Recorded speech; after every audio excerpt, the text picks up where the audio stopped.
Hello guys, welcome back to my channel. तो आज की इस वीडियो में हम लोग बात करने वाले हैं कि पब्लिक प्रोसिक्यूटर कौन होता है, जिसे हम बोलते हैं हिंदी में लोक अभियोजक।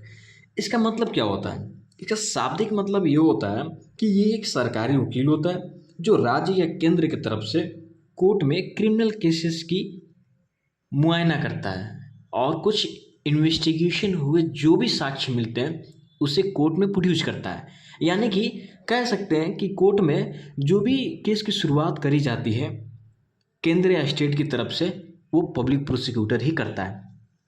हमने कई बार सुना है कि जो भी केसेस होते हैं, जो भी केसेस कोर्ट में आते हैं, जैसे कि मान लिया जाए ए ने बी की हत्या कर दी, ठीक है, तो वहाँ पर किया जाता है state versus C, state versus B, state versus C, state versus फलाना ठिकाना, ठीक है। तो इस नाम से इसको डिकोड किया जाता है। तो बात कर लेते हैं हम कि पब्लिक प्रोसिक्यूटर कौन होता है,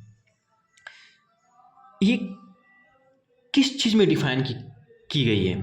तो जाहिर सी बात है कि भारतीय नागरिक सुरक्षा संहिता की धारा 18 में पब्लिक प्रोसिक्यूटर को बताया गया है। पब्लिक प्रोसिक्यूटर को कौन अपॉइंट करता है? तो प्रत्येक हाई कोर्ट के लिए, प्रत्येक हाई कोर्ट के लिए पीपी पीपी जो है उसे सेंट्रल गवर्नमेंट या स्टेट गवर्नमेंट, सेंट्रल गवर्नमेंट या स्टेट गवर्नमेंट के द्वारा after consultance with the high court, high court से पूछने के बाद, मतलब कि हाई कोर्ट से परामर्श करने के बाद सेंट्रल गवर्नमेंट और स्टेट गवर्नमेंट हाई कोर्ट के लिए पीपी अपॉइंट कर सकते हैं जो हाई कोर्ट में काम करेगा। अब बात करते हैं हम, अब बात करते हैं कि appoint PP and also appoint additional PP one और मोर। अब देखो, अब जब हाई कोर्ट में पीपी की जब बात करी जाएगी तो वहाँ पर पीपी और एपीपी यानी कि एडिशनल पब्लिक प्रोसिक्यूटर दोनों को ही नियुक्त किया जाएगा, एक से अधिक, ठीक है। पीपी एक रहेंगे लेकिन एडिशनल पीपी की बात करें तो एक से ज़्यादा हो सकते हैं, ठीक है। अब बात करते हैं हम कि वाई अपॉइंट पब्लिक प्रोसिक्यूटर।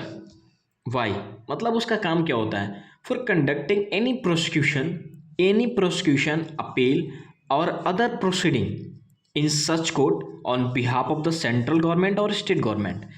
इसका काम ये है पीपी का कि ये पीपी तब इसलिए अपॉइंट करते हैं जब कोई केस सेंट्रल गवर्नमेंट या स्टेट गवर्नमेंट के लिए प्रोसिक्यूशन हो, अपील हो या कोई भी प्रोसीडिंग हो, उसकी शुरुआती दौर इन्हीं के द्वारा करी जाती है, ठीक है।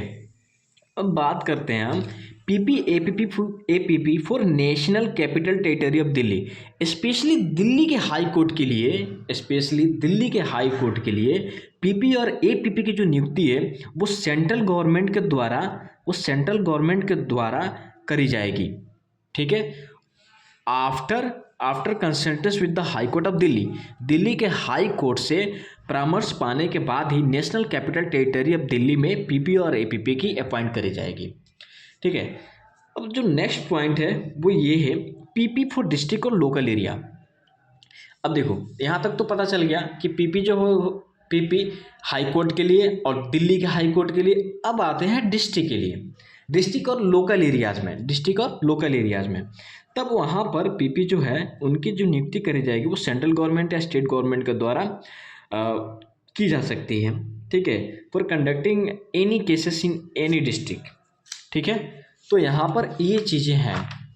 अब बात करते हैं, सबसे इम्पोर्टेंट चीज़ ये है अपना कि यहाँ पर जो चीज़ें लिखी गई हैं, पब्लिक प्रोसिक्यूटर और additional public prosecutor appoint for one district may appoint also for another district. अब जो पीपी किसी डिस्ट्रिक्ट के लिए अपॉइंट किया जा चुका है या फिर एडिशनल पब्लिक प्रोसिक्यूटर को अपॉइंट किया जा चुका है, वो सेम पब्लिक प्रोसिक्यूटर किसी दूसरे डिस्ट्रिक्ट के पब्लिक प्रोसिक्यूटर हो सकते हैं, बनाया जा सकता है, ठीक है।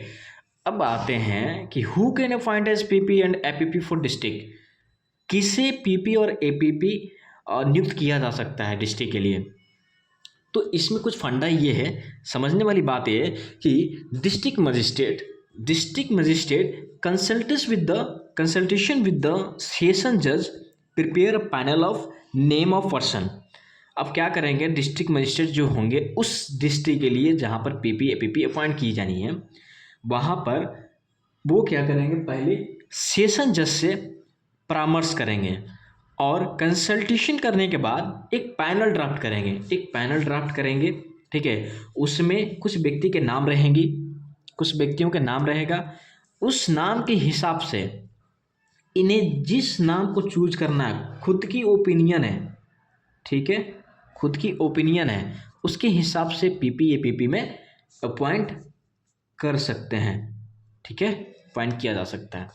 अब बात करते हैं who can not appoint as PP. अब किसे पीपी नहीं अपॉइंट किया जा सकता है, यहाँ तो समझ में आ गया कि पीपी कौन होगा, पीपी को कौन अपॉइंट करेगा। अगर डिस्ट्रिक्ट के लिए बात आएगी तब कैसे अपॉइंट होगा।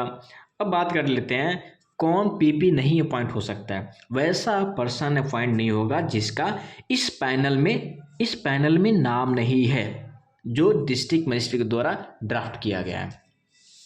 अब मान लो अगर उस व्यक्ति का नाम उस पैनल में नहीं है, ठीक, फिर कैसे होगा, तो state government shall appoint PP APP in the existent regular cadre of prosecution officer. अब देखा जाएगा कि जो भी एग्जिस्टेंस कैडर हैं, जो रेगुलर बेसिस पे पब्लिक प्रोसिक्यूटर हैं, उस नाम में से वैसे व्यक्ति को अपॉइंट किया जा सकता है। और ये करेगा कौन, तो यहाँ पर डिस्ट्रिक्ट मजिस्ट्रेट के द्वारा सेशन जज से कंसल्टेशन करने के बाद जो ड्राफ्ट किया गया है, जो पैनल बनाई गई है, उसके हिसाब से अगर उसमें नाम नहीं है तो फिर स्टेट गवर्नमेंट डायरेक्ट में appoint any existing public prosecutor.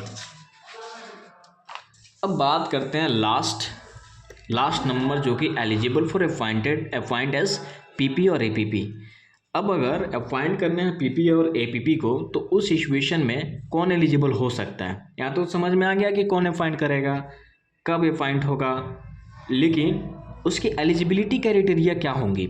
तो वैसे पर्सन जो अधिवक्ता के रूप में, जो एडवोकेसी के रूप में 7 साल तक कार्यरत है, वैसे व्यक्ति को पीपी अपॉइंट किया जा सकता है। अब अगर बात आए स्पेशल पीपी की, तो स्पेशल पीपी वही व्यक्ति, special PP for central government और स्टेट गवर्नमेंट मैटर, वैसा मैटर जो सेंट्रल गवर्नमेंट और स्टेट गवर्नमेंट के हैं, उनके लिए स्पेशल पीपी का नियुक्त होना काफ़ी कंपलसरी है। लेकिन होगा कौन, वैसे व्यक्ति जो अपने अधिवक्ता करियर में 10 साल तक की योगदान दिया हो, तो वैसे व्यक्ति को हम स्पेशल पीपी नियुक्त कर सकते हैं। ठीक है, तो आई होप कि ये वाली वीडियो आप लोगों को समझ में आई होगी। मिलते हैं अपने नेक्स्ट वीडियो में, तब तक के लिए जय हिंद।